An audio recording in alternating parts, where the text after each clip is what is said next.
Dear respected teacher, dear beautiful family.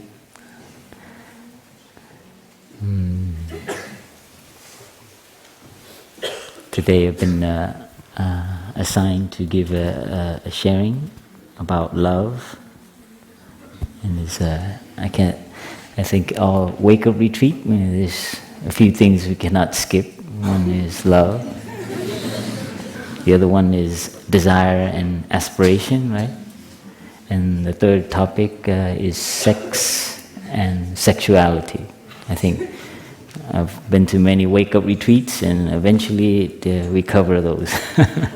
And it's wonderful. What a better place to share and to learn from each other about these topics.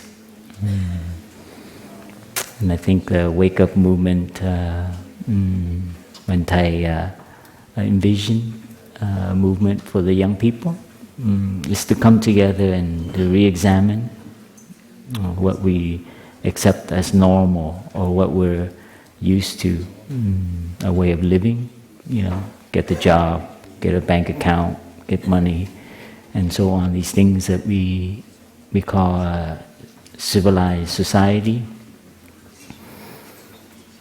Thay envisioned the wake-up movement to re-examine all that, to kind of have a little bit a revolution, to question a little bit of why we come together as a society and find better ways to live more healthy, more compassionately. And I think in the original wording, he used the word sanely, sane, like meaning you don't make yourself crazy, like in our striving, in our life, in our achievement. Sometimes we kind of go insane a little bit. I know I have, as a young person trying to make it, to achieve it, to get all the things that is expected of me. And I remember going a little bit insane, a little bit angry, a little bit resentful. They say I had a big chip on my shoulder. Even though I look like a nice guy, I can pretend like everything is under control. What is it? What do you call those things? A tie.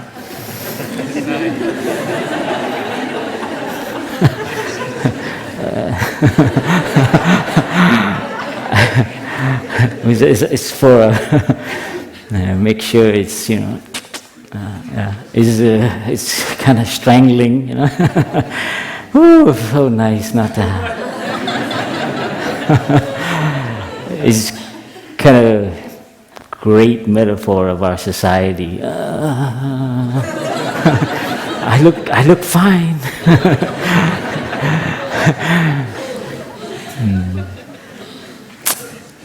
I'm sorry, I cannot help but make jokes. I try to be more serious, okay? But I remember so many times going to work and making sure it's like, the color has to be a certain way, and like it's a kind of, you're in control, and it looks, people respect you, And this is what I accepted as the norm, right? I had many pairs of shoes. And so, wake-up movement, let's question. Let's, like Brother Phap invited us, let's keep it open. Let's question, what is the purpose of all this? Why? And this is a good time to do it, the age of wake up. I think it should be throughout life, even from childhood. But knowing the situation that we're in as a society, as a planet, I think Thay was very moved. He was moved by the riots in Paris. I don't know if you remember that. There was a while back, there was a huge riot. Sarkozy? Sarkozy. Sarkozy. He was at that time running the show, and he was kind of stuck with not knowing what to do. And I remember Thay reading a newspaper and came up with, we know what to do. And that's when he asked us to come together to form a wake-up movement, to invite the young people to re-examine. Because a lot of young people are going out around frustrated, but burning things and tearing up the society out of anger, out of frustration, out of not being heard, not having a direction as well. And this is something very, very crucial. So it's a kind of war that's happening in the urban society, in ourselves as well. I remember I was in Los Angeles as a college student, in the university when the Los Angeles riot happened. Do you remember that? I don't know if you've heard of it, but there was a huge riot when also young people came to the streets and destroyed, and many people were killed. And I remember riding my bike through the university and seeing all the young people getting stuff from their classes, and seeing a tank on campus, a military tank, and I'm riding my bike, I grew up in wartime in Vietnam. We had to escape our house because someone threw a grenade inside. So it's been a while since I see a military tank, but I remember it brought up a lot of suffering as a young man, and questioning again. So I use those images to help inspire me to, let's find another way. So this is the inspiration for Wake Up, for us to find a new way besides the violence, the discrimination, the injustice, the living not so healthily and not so sanely. So this, to share with you who may not have heard a little bit about the inspiration for the Wake Up movement. It is not just to have fun. It is to start a silent revolution. That's Thay's vision. We need to go against a little bit of some of the things that we consider normal and conventional, expected of us. And this requires some sacrifice, and it's kind of scary, to do something that is kind of like not very secure. Not to have a bank account is kind of like, what do you rely on? You have to rely on people. So part of the Wake Up movement is also building community. So it's not we do this alone, but we do it together. And so this is the inspiration for the Wake Up movement. And in the Vietnam crisis time, when Thay was helping young people, he asked us to form communities of resistance. Community of resistance. Amazing, huh? That's what Plum Village is. It comes from the mind of a man who was thinking, you need to create a place, but resistance doesn't have to be pushing against anything. Resistance is this: living together, smiling, enjoying life, not running after things. See, the resistance, we usually think of resistance as something against, and as a little bit aggressive. It's very masculine sometimes in our last century. I think we need a new model. Resistance can be soft, can be still. We're again inviting you to re-examine resistance, or revolution. A revolution without going against anything. So these are just things I invite you to look at. A revolution where you just sit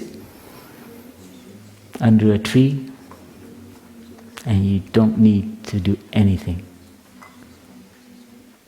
Now that is very hard to do. Revolution, yes. Protests, signs, yelling, everyone knows how to do that. But a revolution of sitting and being at peace, touching Mother Earth, breathing. So resistance, revolution. I invite you to keep that open. Huh? So the convention, the questioning of what we accept as normal also includes a movement, also includes what a revolution is, what resistance is. I remember reading about the movement Standing Rock against the fossil fuel industry. They were putting a pipe through their land. And so all the Native American got together. It started with a few young people. So beautiful. You look at actually it was they camped out. It was very similar to the one in England. What was that? The one Eddie was involved with? Fracking. The fracking. They also did that. A small town, bunch of young people just camped there and say that we're not moving. And so anyway, they inspired so many other nations, Indian communities. They came and support, and all of a sudden the whole world was behind them. But I remember reading an article sharing about how the police would be on one side, and the young people protesting, they didn't create a front. They actually stood in a circle, and they started praying and chanting and dancing and celebrating. And so the police were invited to join them. And I think you see the difference? That is a revolution. To a way to look at, you don't need to go against the police. They invite you, they stand there, they make a border, and if you make a line like this, and all of a sudden you have potential for conflict, right? But if you make a circle, and you start to pray, and then what are you fighting against? It's so beautiful. So the form of it is also important. And you're not angry at them, but you see them as a victim. You see them as your brothers and your sister, and you invite them. Now that is beautiful. That's unconventional. So as a wake-up, part of a wake-up movement, we need to re-examine everything, including that. Today, I invite you to re-examine what love is, and how love, as an energy, as an inspiration for the situation that we're in, the climate crisis. So love as an inspiration, as a source of energy for all the action, for the climate action. And Thay wrote a book about it. I will not go in detail on it, but Love Letter to Earth. This Thay is helping us, the environmental movement, to bring more love into the environmental movement. And sometimes sometimes anger, sometimes even hate can inspire us, can give us a lot of energy, right? Anger. And many will argue that and say, we need a little anger here. We need to tear things apart a little bit. And you know that we've done that, and history has shown sometimes that work. But you continue with that and look and research on what happens to those communities. I think you'll find something. There'll probably some other repercussion that is not so publicized. So besides anger, frustration, these kind of more kind of bitter energies, let's look at using love as an inspiration. So that today we'll cover what true love is in light of ourselves, our relationship, and in our action, in our activities, with everything that we're in, social, political, climate action. I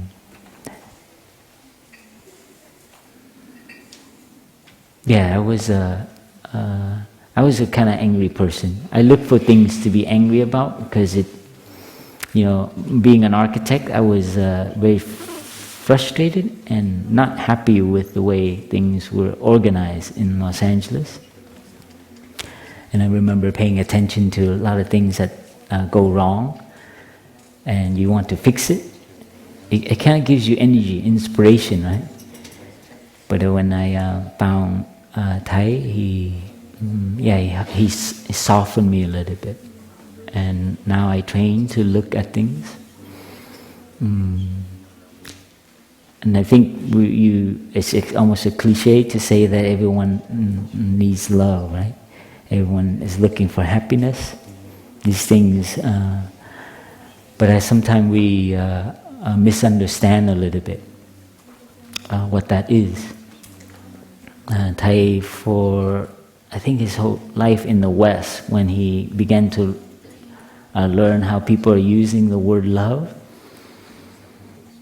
he asked us and invited us to kind of re-examine how we use the word love and to almost clean it up a little bit.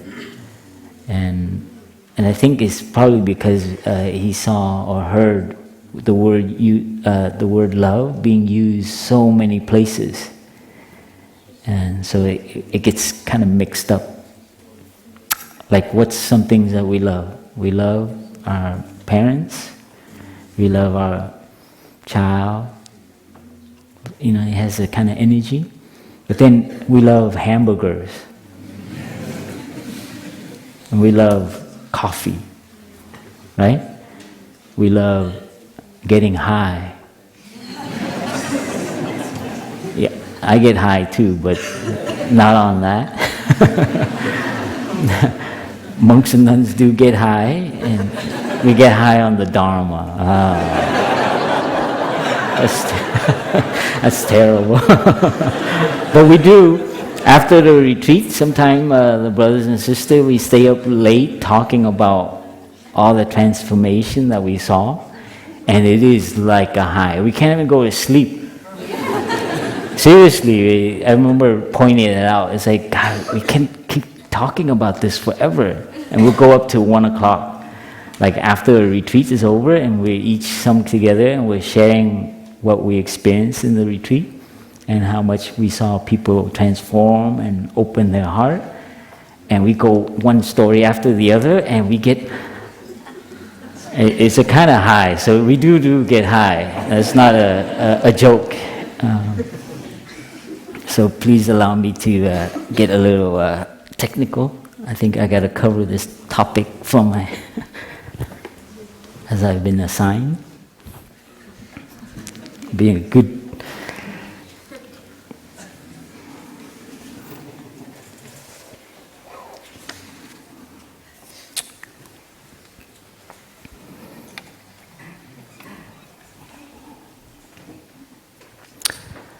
So, true love, we like in Buddhist tradition, we break it down to elements. So it helps us kind of examine what it is. When you love a hamburger, you know what that is. When you love a child, your child, when you love your partner, you have to be clear what that is. Sometimes it's actually lust. I love you. But so that it's good to break it down to clarify what it is you mean when you say, I love you. So the first element of love is called Maitri, or Metta. And the word Maitri comes from a root mitra,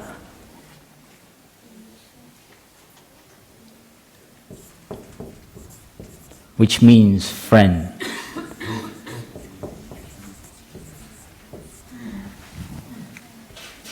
And this is a beautiful thing that Thay pointed out.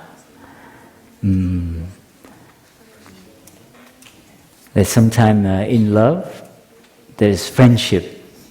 And I don't know if you experience that. It's, your partner, you're looking for friendship. The other aspect of love, the romantic part, it's really nice. It's the first part of love, right? The romantic. And you feel that the chemistry works and you're really not yourself. And chemically they are all proving that that's happening, When you fall in love, all of a sudden your brain is like, you get this chemical and it renews everything. You would actually change your whole life, fly around the world and change your work, leave your whole family just to be with that one person. I don't know that chemical, I forget, but anyways, it's kind of cool. It's the same, in Buddhism, we call that, that happens to the monk and nun as well. We fall in love, first we come into contact with the practice and we're like, wow, and we're willing to leave our family, we leave our partner, we leave our whole life behind. We even shave our head just for this love. And that's bodhicitta. And Thay, bodhi could be awake or wake up. I like that, wake up. I'll use wake up. Okay? But Thay also translates that to the mind of love. Citta is mind. So the mind of awakening, Thay translates it as the mind of love, because every monk or nun needs to nourish themselves with bodhicitta. If you lose that mind of love, it's very hard. And I think you know that that's the same in partnership, same in any relationship. So I just want to share here that friendship, what we call in our community the brotherhood and sisterhood, is long-lasting. It's actually it's unlimited. And so this is a very beautiful way of looking at true love, having this element of, and this comes with understanding. And this is important to remember that when you say you understand when you say you love something,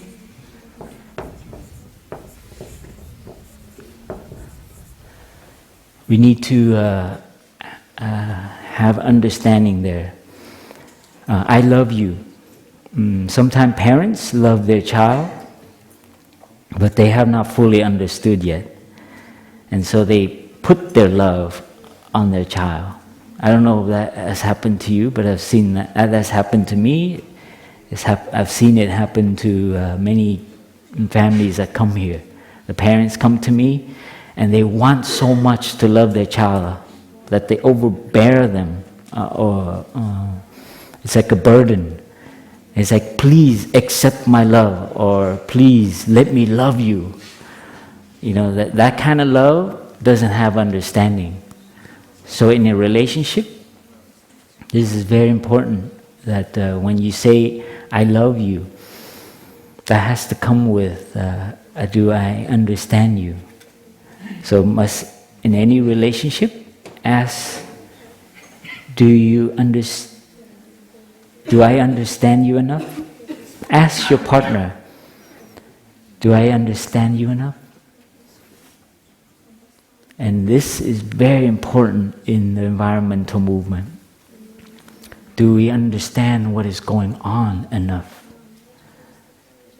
Recently, I played with the boy in the summer retreat, right over here, and there were ants crawling. And he would just take his cup and scrape and kill the ants. And it's like, hey, let's follow these ants. And so we follow the ants, and they have a nest under one of the tile. It's like, what are they doing? And so we started examining the ants. So it became like a fun activity. Now let's see what happens if we give it some crumbs. And he's like, oh, and he started taking more breadcrumbs, and we started seeing the ants carry the bread piece back to the kids. Oh, do you think they have children? Do you think they have parents? So you begin to inspire the child, the boy, to understand the ants.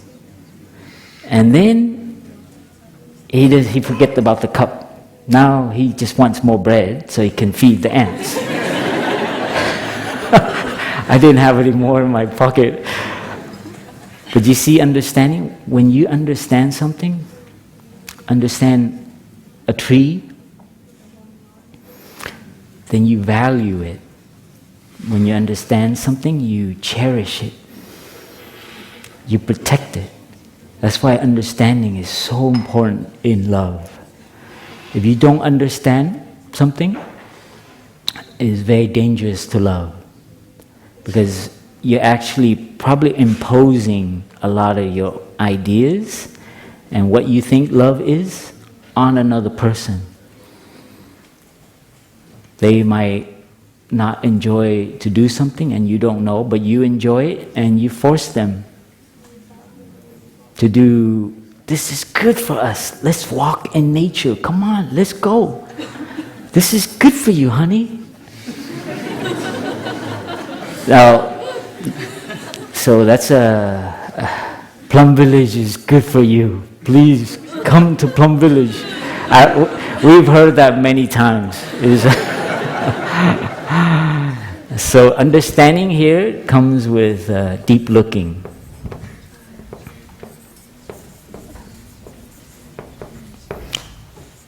And deep listening.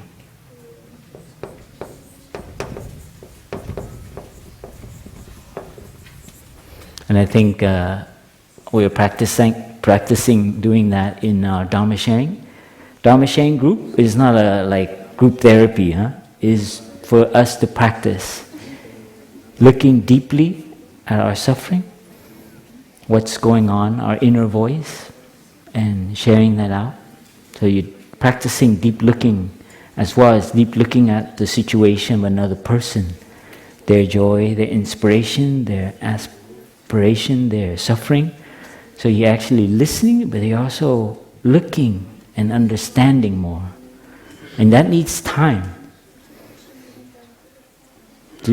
These things, we need time to sit down, to be still, to breathe, and to look. And when we look, we are also listening. See, when we look and hear someone, the listening and the looking is happening. And so this is the process where our understanding begins to open.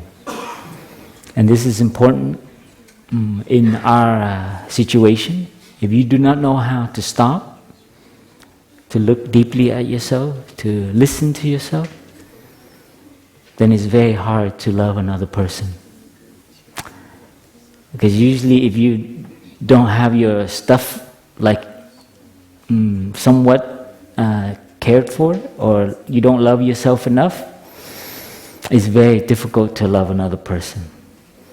Because it becomes needy. See, if you don't give yourself love, if you don't know how to take care of your suffering, if you don't know how to love yourself and care for yourself, make yourself happy, then when you come into a relationship, you're basically going to want that. And so this right here, if both people are doing that, then it gets complicated after a year or two. The third year, it becomes a little bit really needy. And this is my own relationship. This is outside of having any sexual relationship. This is just basic intimacy and conversation. It gets a little bit... so this is very important to... So to Maitri, the first element is also can be seen as when you understand, you know how to make a person happy. So Maitri is, Thay shared, it's kind of like our ability to bring happiness, to bring understanding,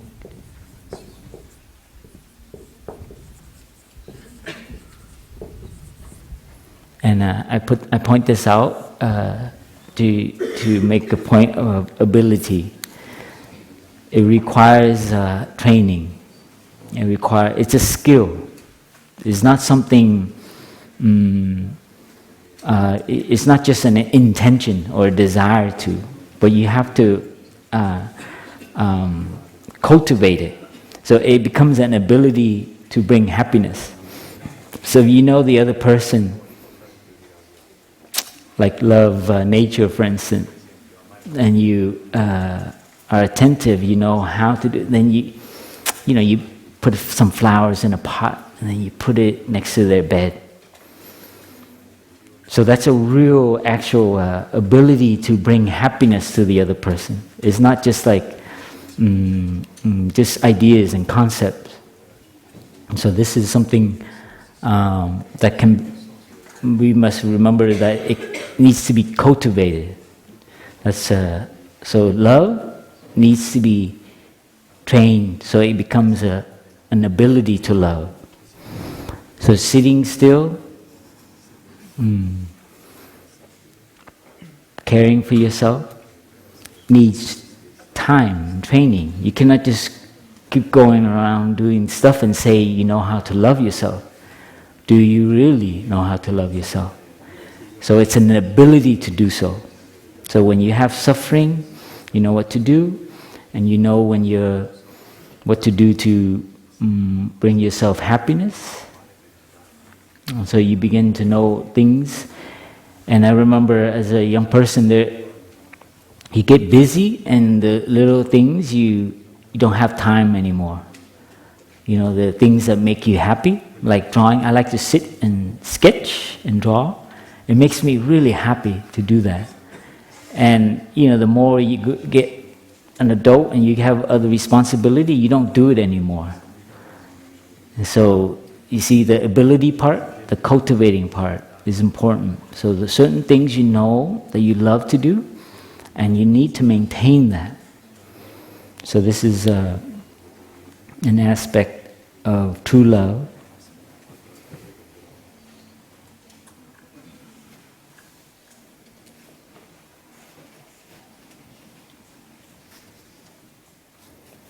And I just wanted to share a little bit about friendship too. That in Vietnamese, when we talk about love, they have two words. I hope I'm spelling it right. Tình nghĩa. I like the word nghĩa. It's kind of like you have. It's like also meaning. It means valuing.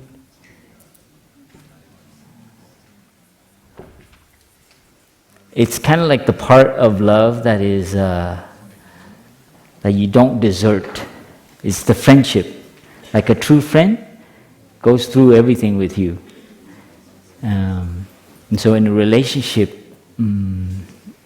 pay attention to that aspect. Someone who, does that other person understand me? That's the question to ask. So don't say, we usually say, does that other person love me? Does he love me enough?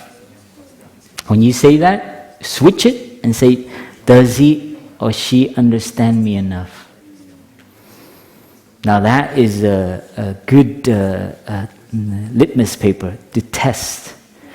Or are they imposing their love on me?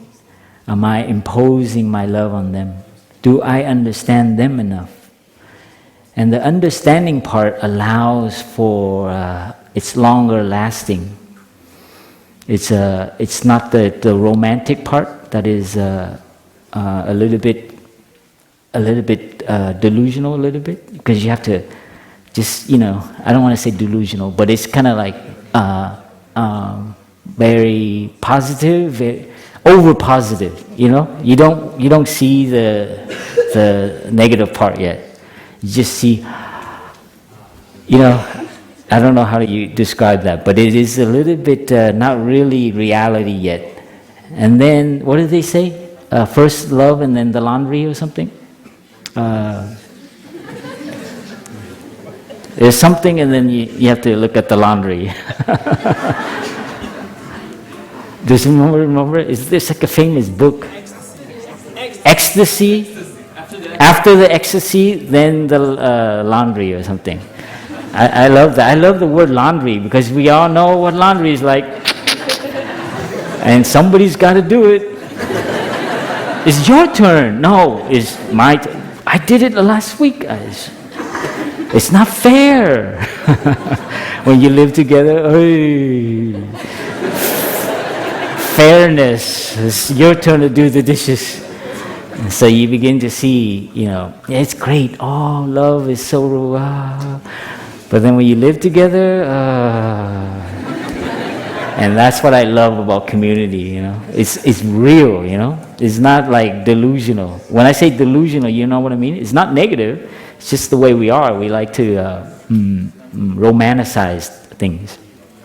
And so this is very important. Thay wanted to create an institution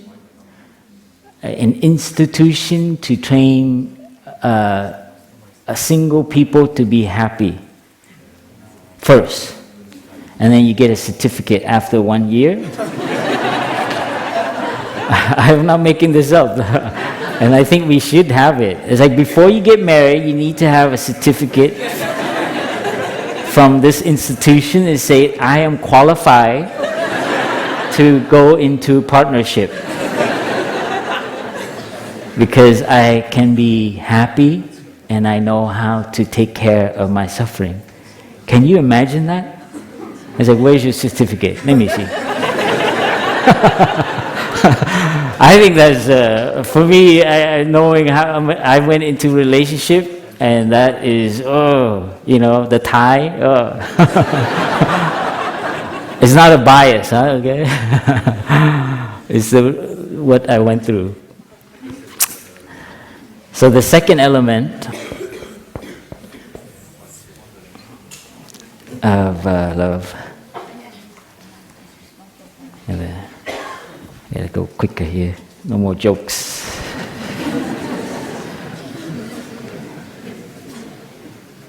Karuna, or compassion.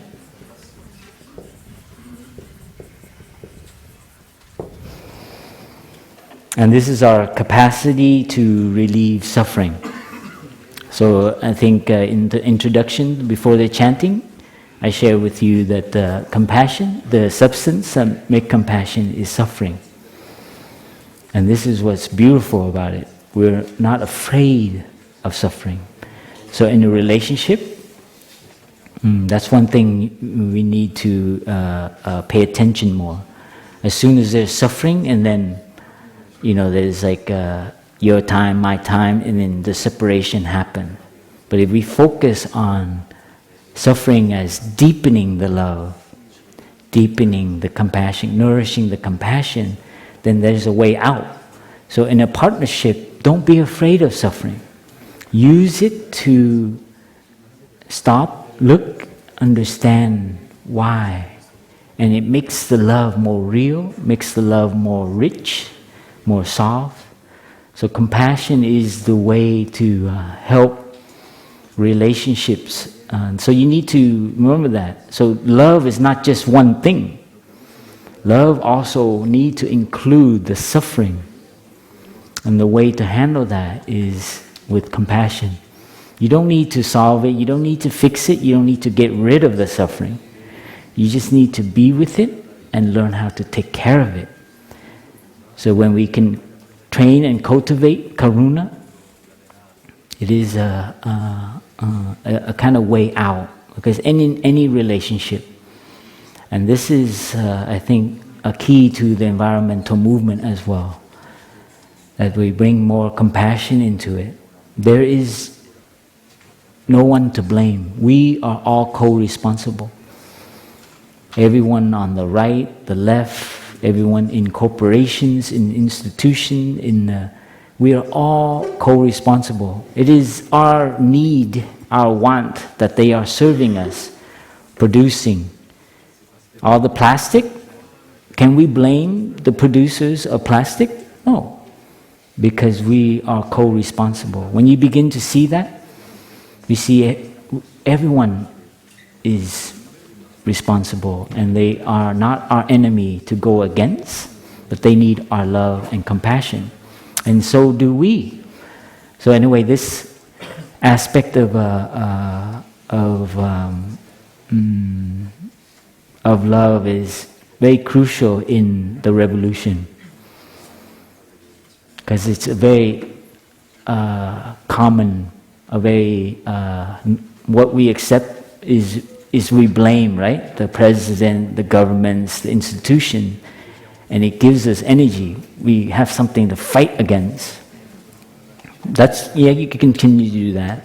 But let's add a little of compassion to see that, yes, the president, if I was raised and had a background like him or her, I would be the same, afraid.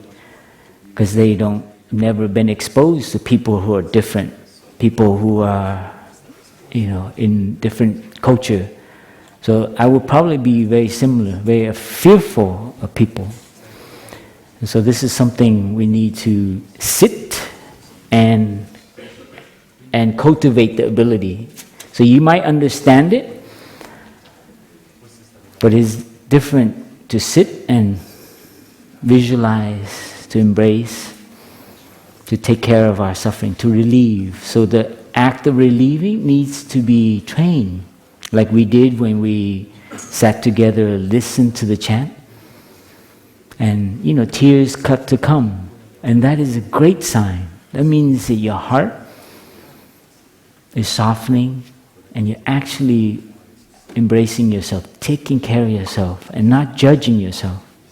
That is compassion, no judgment, just being aware of suffering, and this is a truth of living, and you cannot avoid it. And it's not going to go away. So you just need to sit with it and understand it. And they say there's if those who are in the social service therapy sector, there's a compassion fatigue. You heard of that? And this is something we need to be, and burnt out. So these are things we have to be careful with. You haven't been taking care of yourself. So in the work that we do, you need to come back and take care of your own suffering. Take care of this tension that you have. Your liver is calling out. Go take a break. But sometimes our mind, our aspiration, our ambition, we call it crisis now. So everyone like that. But if you're not careful, you will not make it. So it's not very sustainable. So this is something, Plum Village, our contribution, our revolution here is not to just to make a sustainable environment, sustainable community, but we're here helping make sustainable human beings in whatever work you're doing. Raising a family, working for social change, environmental action. So if you ever feel burnt out, you can come back. But we hope that you would create a community so that you can sustain yourself. So this burnt out, the fatigue, And yeah, this is something, and I've been questioning whether you can overwhelm someone else with compassion. You can overwhelm someone else with your love, right? I love you. Please, don't you know that? You know, and you're yelling it. Yeah. But compassion, you know, maybe someone do some deep looking and help me. Can you overwhelm someone with your compassion? You can be overwhelmed because you're trying too hard to be compassionate. You listen too many people, and you do have a limit, so you need to retreat. But can you overwhelm someone with your compassion? That's very interesting. Because these elements is accepted as immeasurable. That means they are unlimited. And you can always continue to develop. And this is something, as we learn more and more of the nature of suffering in ourselves and in other people, actually I see compassion is what makes it unlimited. It comes from a kind of understanding the nature of suffering. Like when you look at the other person, you see why they're suffering. You know, their craving, their addiction, their misunderstanding, their pent-up resentment. When you understand where that comes from, you don't blame them. You actually feel for them. And this is why it's, you know, they sometimes they say they put the Buddha smiling on the statue. Every time I look at the Buddha statue, I remember that. It's like the more you develop your understanding, your insight, the more you understand the nature of society, of culture, of the planet, then the smile, poor human beings. You can like think like Mother Earth. You think Mother Earth is like, okay, you're going to have to go through this one more time. In 1 billion years, we'll recycle you, bring you back. Or have you ever talked to a boulder? You sit in front of a boulder, and then the boulder talks to the human species. Oh, poor human species. Why are you running around? The boulder is very compassionate, very patient. So is an oak tree. If you have time here, you know, it's nice to be with people, but please go solo into the forest, barefoot, like Phap Dung this morning, in the mud. Sit there, lay on the grass, and hear the grass talk to you. Hear the oak tree. What does it say to you? The leaves. This is so to touch compassion is not just in the area of humans, huh? And this is bringing a lot of healing for me. When I suffered through depression, the forest behind here, I took a lot of refuge. Many of those trees are my teachers. And you hug them, and you feel their love for you. They don't judge you. It's like, you silly, come on, I don't judge you. Because we try so hard to be a good monk, you know. Oh, I'm so mindful, yeah. And you want Thay to see, oh Thay, look, I'm walking. But a lot of suffering, right? Because it's the idea, right?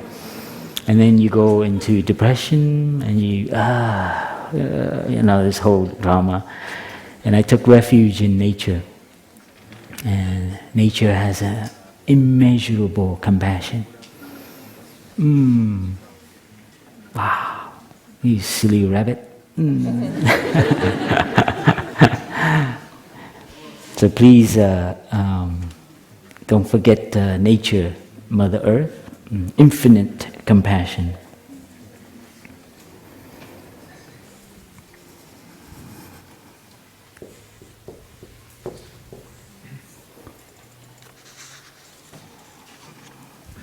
Mudita.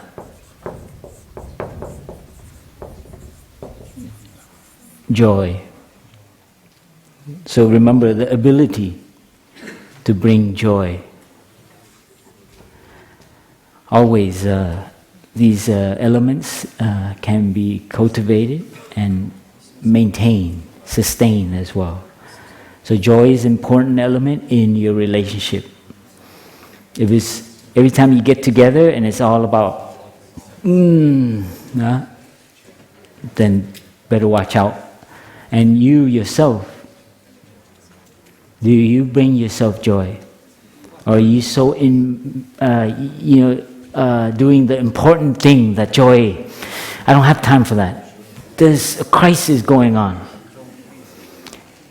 So there's a lot of toxin with that kind of energy. There's a kind of stress, right? So joy is a great relief for stress.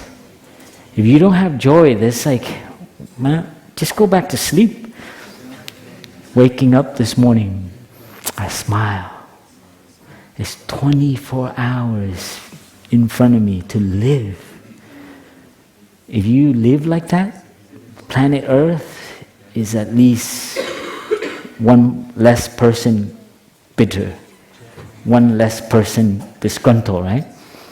So joy is a very, very important element. Something I forgot growing up in the city, to love life. Someone who has an aspiration to love life, okay, you're doing important things, but don't forget to love life before it's too late. You see that energy? All this is a source of inspiration. When you stand there and you're kind of protesting, it's like, hi, I know we're doing something wrong, but let's talk about it. The attitude, you see? You're joyful. So you don't come to fight. You come and say, hey, come on, okay, arrest me, okay. Oh, but I would love to see a group of people get arrested. It's like, all right, let's go.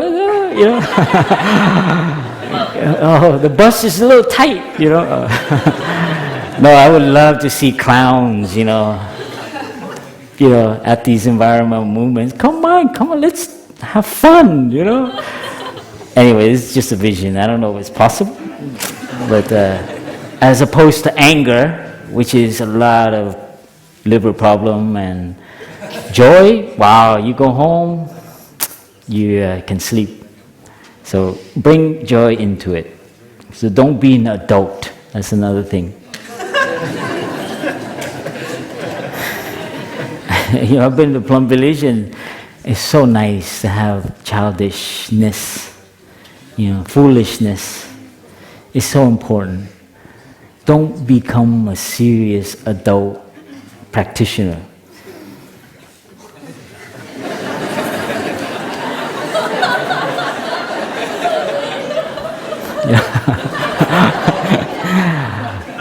Well, you could do that sometime, but not all the time, okay? Now, when I suffer, don't try to make me joyful, okay? Leave me alone.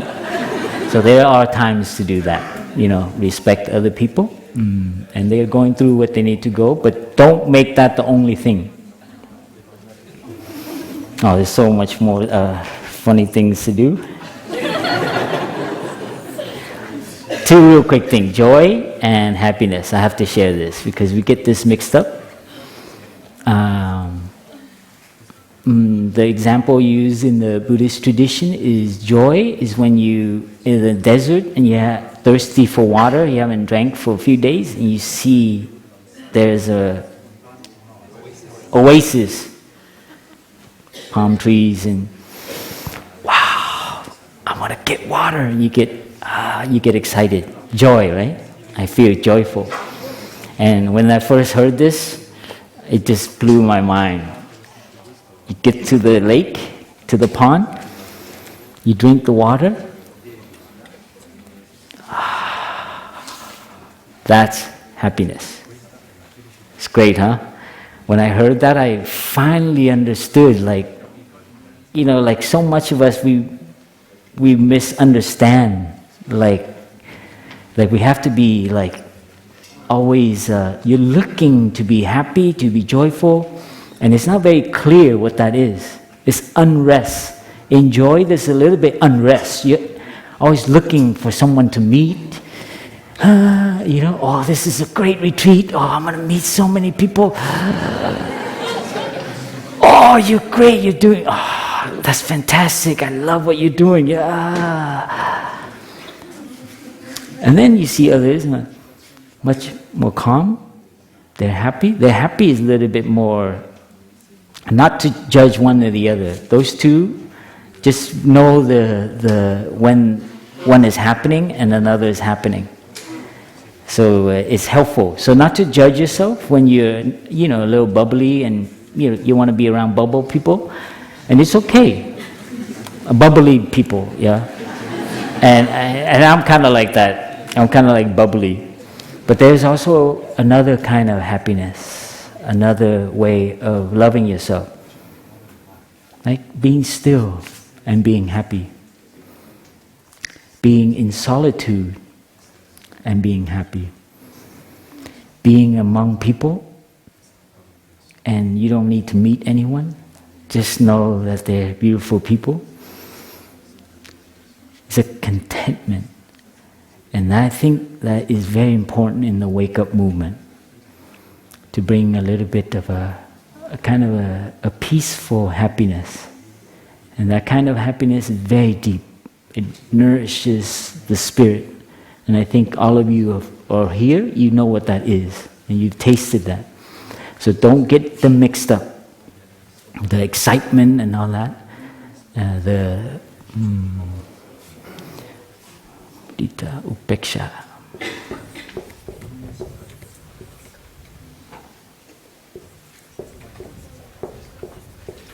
Upeksha, equanimity.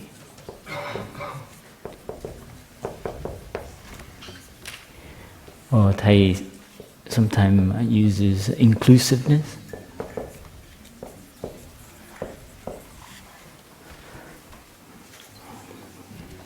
And this is the fourth element of love.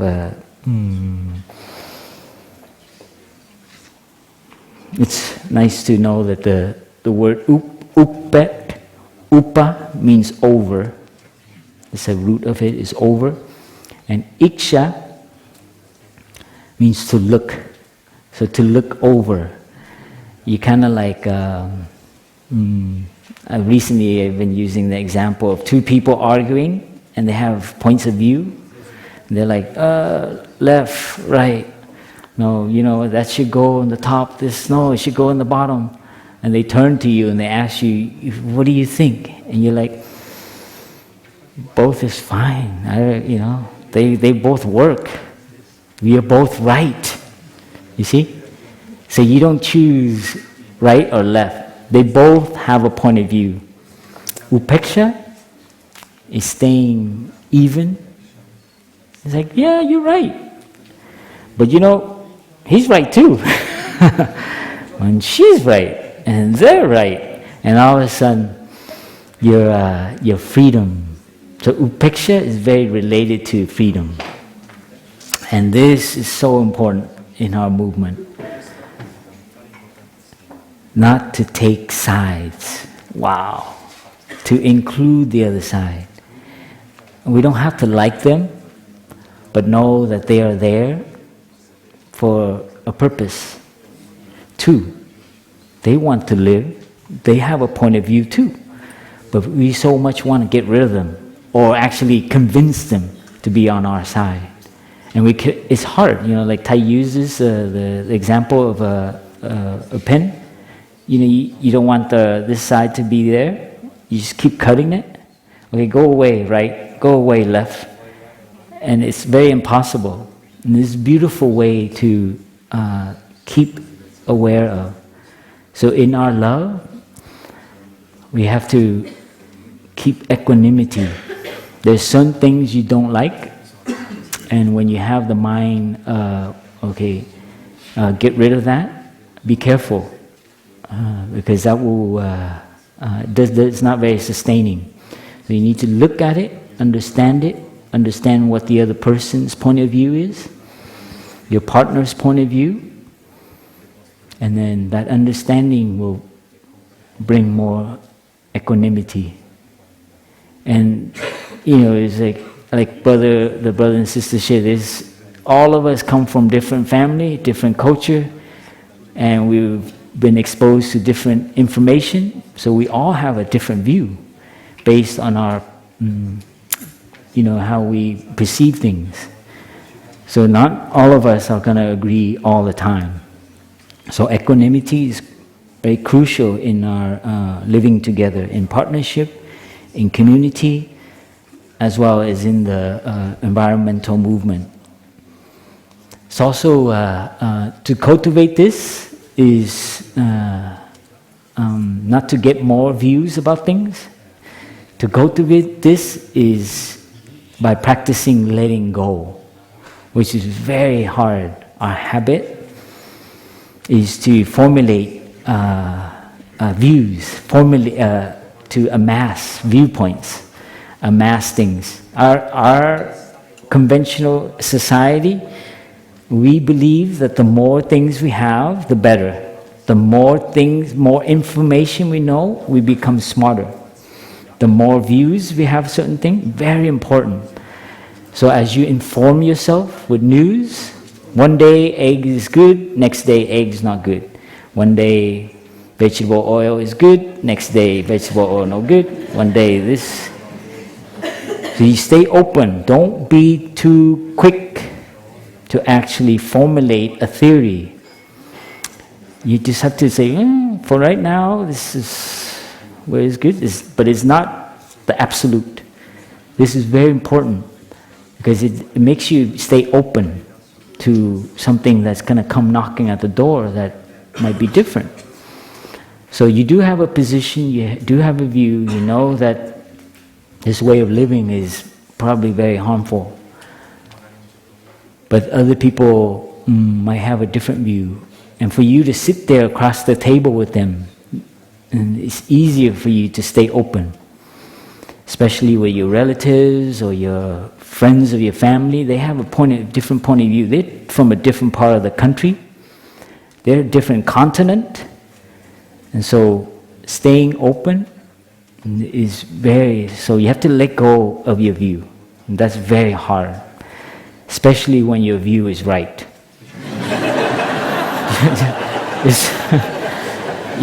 That's the worst thing that can happen to you. Is that when you're right and you have to let it go.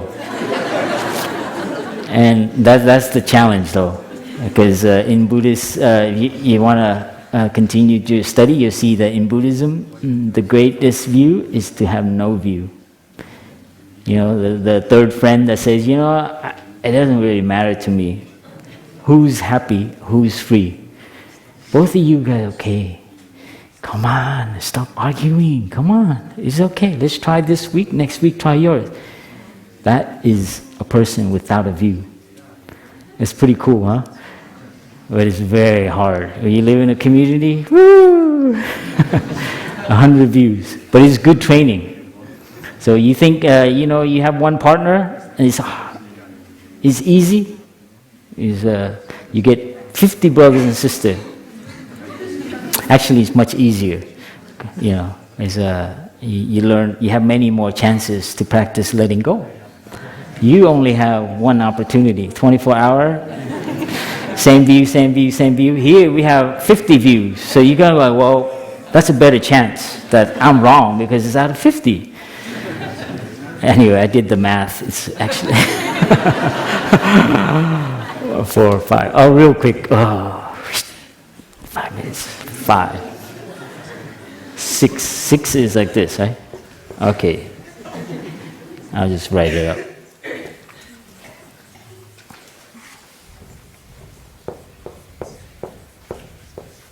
Voila. Reverence and trust.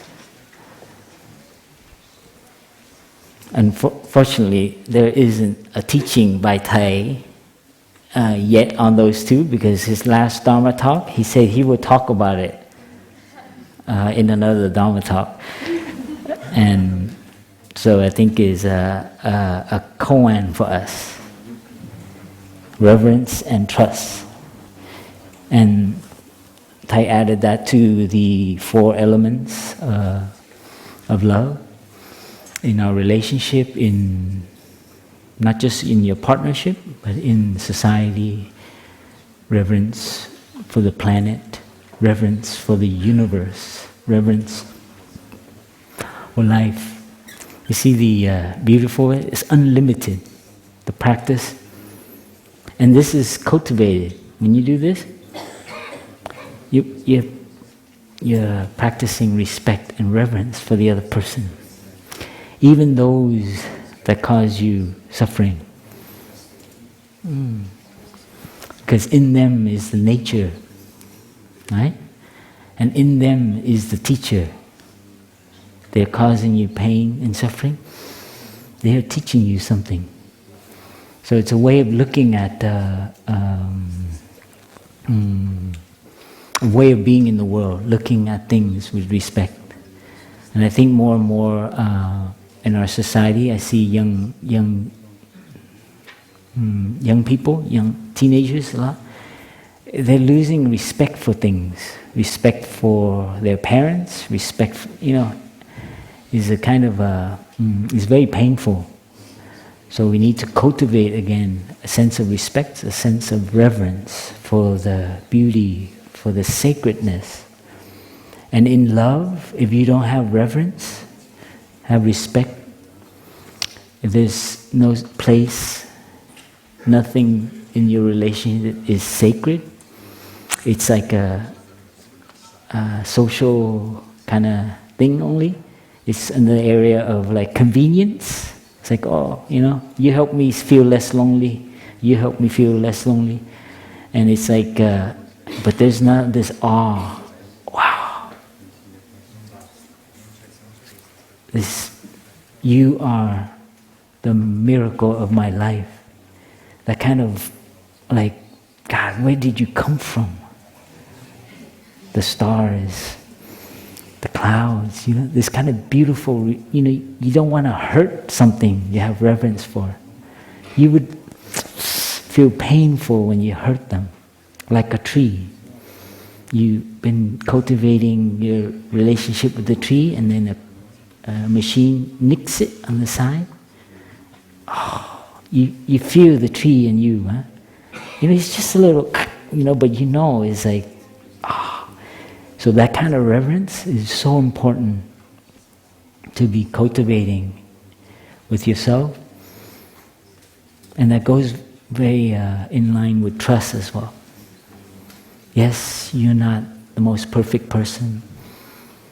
Yes, you're still shy, you're still scared, you're still imperfect as you want to be. But you trust.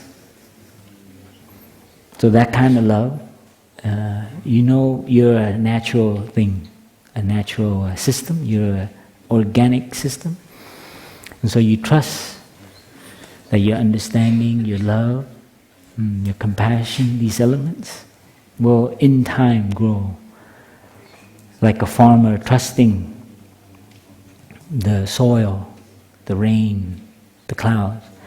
So we need to develop that kind of trust. And this is a good medicine for despair.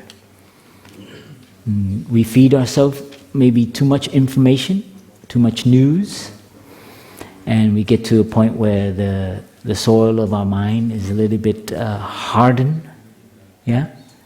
And it's not loose, so things don't grow, right? And this is something very important to have trust, have reverence. And trust is a little bit fearful. To trust someone, there's a little tinge of especially if you're not taking care of yourself. If you're taking care of yourself, the other elements, compassion, joy, kindness, love, understanding, to trust someone is much it's very difficult because you're afraid to lose something. So taking care of yourself, if you have more equanimity, then it's like, sure. Then that is very important in a relationship. To know that, and that's related to upeksha, letting go and trust. These elements, they're all interconnected.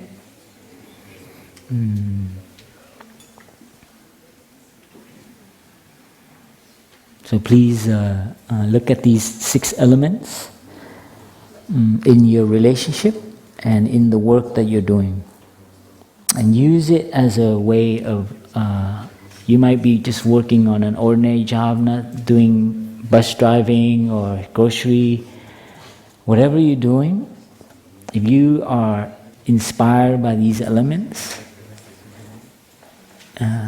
it changes everything. You see how to be in the world?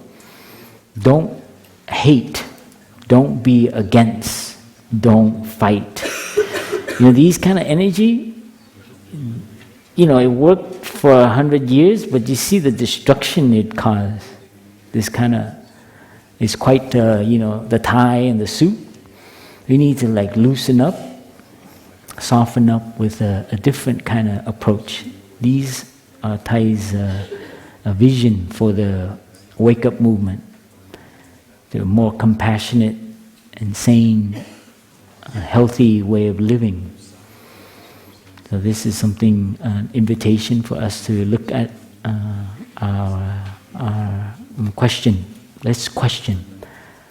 So we invite you to continue the contemplation on these 6 elements, and especially the reverence and the trust. This is, we're in a crazy period a little bit with all the advancement so quick. It's where can we trust?